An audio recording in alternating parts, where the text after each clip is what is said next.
Mustard, it comes down to two people, the coach or the quarterback. Should Carolina not have got rid of Ron Rivera and got rid of Cam Newton from the get-go? Your thoughts, yes or no, Trey Snyder?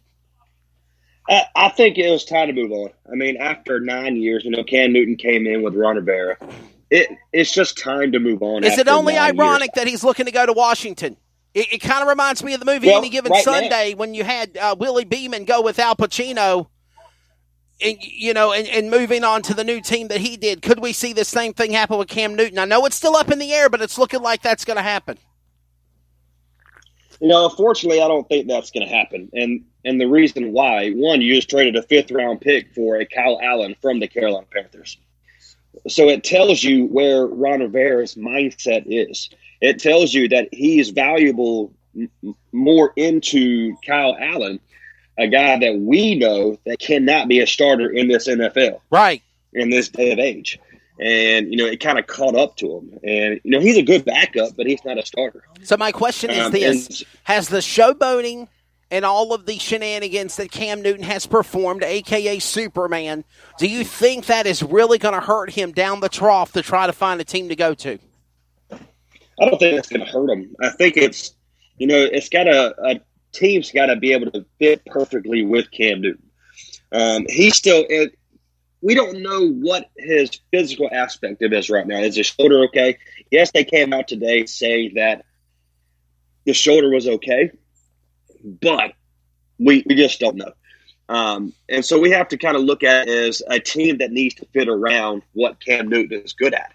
He is not a pocket quarterback, somebody that's going to stand back there, drop back 4 or 5 yards, and throw it. His best aspect of Cam Newton is getting out and motioning to the left and throwing on the run, although that's sometimes on his back foot. Sometimes the ball is high, too low, or whatever. We just don't know. So we have to – what team fits Cam Newton? And the team right now, yes, in Washington Redskins, because they have a Dwayne Haskins, a similar player with Cam Newton. Maybe the Chargers, maybe, because they like that kind of aspect because they have Tyron Taylor right now, who's their starter, and the other one is Dallas. He fits what a Dak Prescott is, the same kind of profile. So that's my 3 teams that I'm seeing where he might go. And we just talked a little bit about Kyle Allen going to Washington. That might take Cam Newton out that scenario. Exactly, yes. And how about another one? The GOAT, with I don't believe, but anybody can say what they want to say. I'm not going to make Bob Dylan mad. I know it's his team. Leaving the New England Patriots, did not renew. Tom Brady going to the Tampa Bay Buccaneers. Surprise, shock, awe, disbelief. Not going to be good for the team. What do you think, Trey Snyder? I actually like it that he's going to Tampa Bay. I think it makes our division, the NFC South, much in a better situation. And I see you, buddy. Oh, he's talking to his little boy. That's what my 2.5-year-old said. There you go. It's a family show. It's a family show, That's exactly. Right. Yes. I'm okay with him going to Tampa Bay because they have 2 wide receivers that are surpassed the 1,000-yard mark. With the Jameis Winston, a player that has so much hype going in, like a Cam Newton. Yes. Yes. But he's the first person to throw 30 interceptions and 30 touchdowns. He also had 5,000 passing yards. And so you take away Jameis Winston, you take away the antics, the crab legs, and the watermelon crawl and all that good stuff. And you put in the GOAT in Tom Brady, and you look at it as you have Mike Evans, you had Godwin, you're going to add potentially a wide receiver in the draft. You got some pieces, and you got a great running back in Ronald Jones, who's from USC, who is a great. We have a former broadcaster of America in the background, Trey Snyder's 2-year-old son, and yes, the terrible twos are real. It's the director over there. Exactly, it is. Yeah. working from home, and that's this time, this crazy situation we're in. You got to work from home. Absolutely. So, Hey Trey, I got a he's my buddy. question. Absolutely, buddy. We're not knocking him. We love our kids. of We course. love our family. I got a question for you though. We're seeing all of these announcements coming from the NHL, from the MLB, from NASCAR now, where they are asking teams to cut employment payment in half so teams have jobs so we can stay afloat in this business and the economy. Do you think that's good or bad, or do you think you should be paid based on what you got offered, what they said they're going to pay you for? Well, it's kind of a difficult situation. I mean, yes, just like locally wise, there's restaurants closing out of the wazoo. Yes. Yeah. And so you can't keep paying the customer, or excuse me, you not pay the employee when there's nobody coming into the doors. You just can't do it. And it's not a good situation for these professional teams because of billions and billions of dollars coming through. You have the money to be able to pay, and that's where you're seeing these players and athletes stepping up and actually helping pay for these employees. And that's what you'd like to see.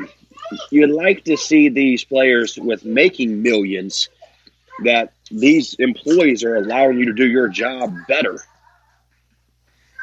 They're stepping up and doing the right thing, and that's what sport's all about. And to answer your question, I know I just went around the world to answer one question, but I don't think it's a good thing, but it's something that you have to do to be able to, for the long-term future of the league. It just is what it is. For sure, definitely. Hey, Trey, real quickly before we let you go, let everybody know what kind of podcasts you have coming up on our CRN podcast programming. Yeah, it's all things baseball. And, I'm a big baseball fan, the local high school varsity coach here in town. It's just all things baseball. It's going to be high school. It's going to be college. It's going to be professional baseball. Minor league baseball, whatever it is. It's going to be just a recap of everything we have going on in the world of baseball. For sure. I'm excited about it. And, if you're a baseball fan, check it out. And we are going to be having podcasts coming up that, Trey, we're going to let you go, buddy. Godspeed. Thank you so much for being on, and we'll have you on another time and go back to being a daddy, family man. There you go. I love being a dad. Tell Jamie and the family we said hello as well. Thanks for letting you step away for about 20 minutes. Thank you, guys. All right, guys. Love you, man.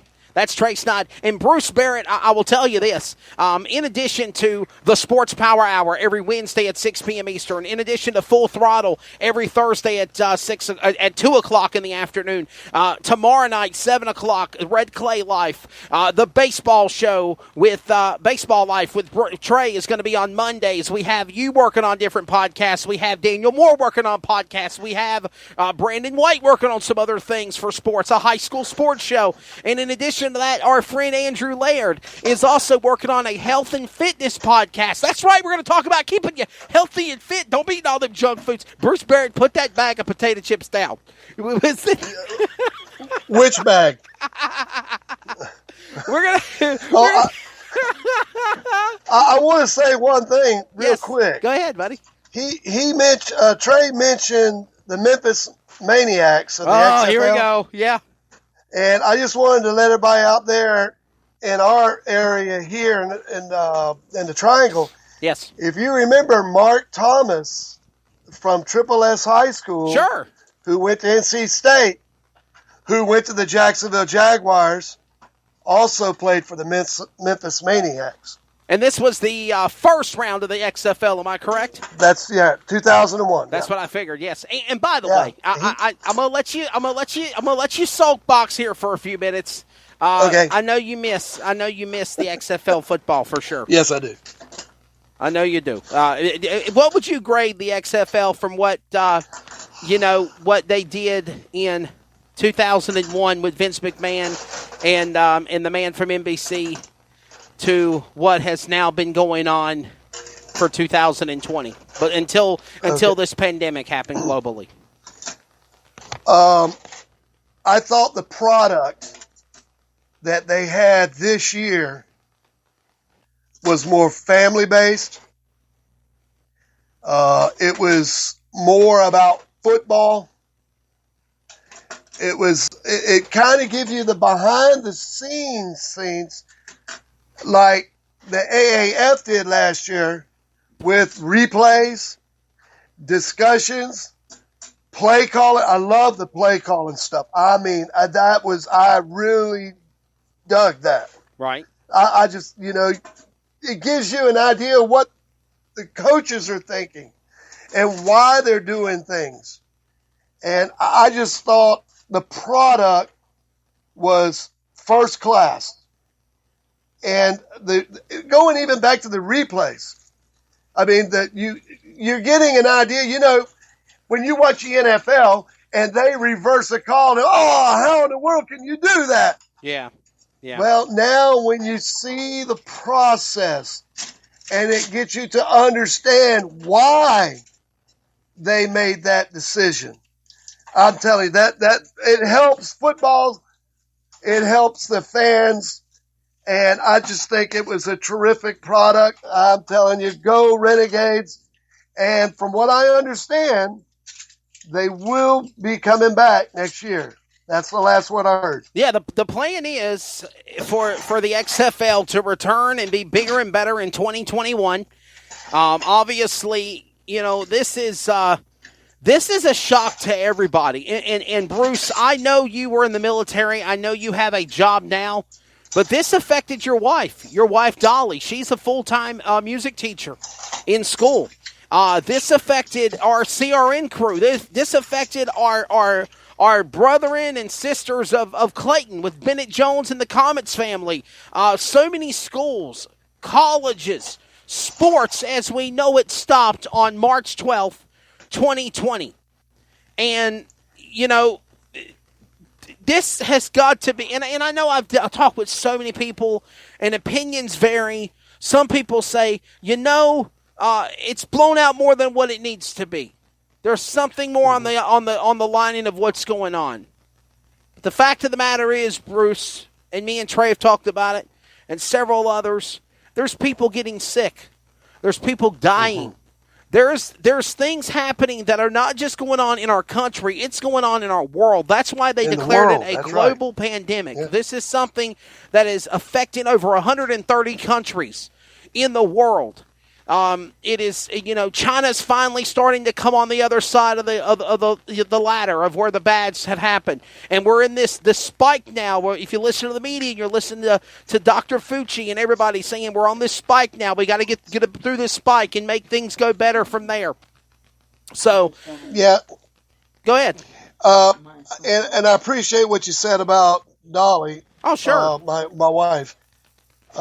She is a musician. She teaches chorus. She actually went to Youngstown State University when I'm trying to think of the quarterback's name now, but Ron Jaworski.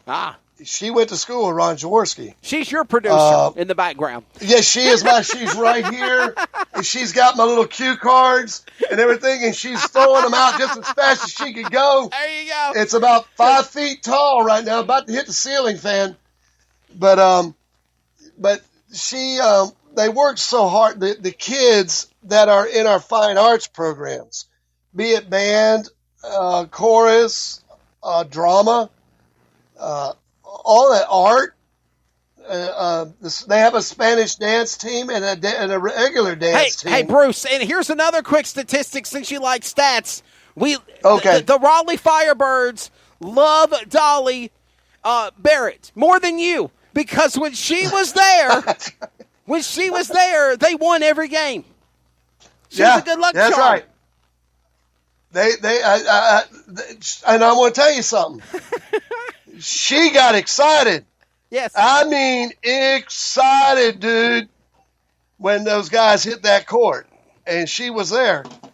And actually, her chorus was going to get together and do a national anthem. Gotcha. From Triple S's Spartan Voices. For them, they were in negotiations with that.